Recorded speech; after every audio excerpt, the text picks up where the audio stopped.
ఏం చెప్పాలి, మంచి ఫీచర్స్ ఉన్నాయి, బాగా యాక్ట్ చేస్తాడు, మంచి వాయిస్ ఉంది.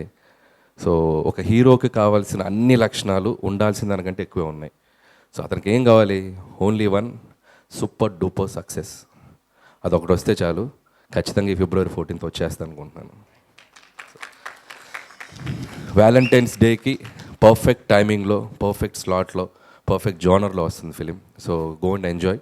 సో ఈ టీం అందరికీ ఒక మంచి సక్సెస్ రావాలి. అండ్ మీరు రిమైనింగ్ టెక్నీషియన్స్ అందరూ, మ్యూజిక్ డైరెక్టర్ ఆదిత్య అండ్ అలాగే డైరెక్టర్ అశ్విన్, తనకి, అలాగే ప్రొడ్యూసర్స్ మిగతా ధీరజ్ గారు అండ్ అజయ్ గారు and other who ever involve in that, అందరికీ నా బెస్ట్ విషెస్ చెప్తున్నాను. అండ్ ఇంకా ఇక్కడికి వచ్చిన మా ఇద్దరు గెస్ట్లు ఇందాక నుంచి నన్ను బాగా రోస్ట్ చేశారు. సో ఇప్పుడు కూడా వెనక నేను వచ్చే ముందు కూడా రోస్ట్ చేశారు. అయినా కూడా వారికి నా అభినందనలు, కృతజ్ఞతలు. మీ ముందు చేయబోయే ప్రాజెక్ట్స్కి నా విషెస్.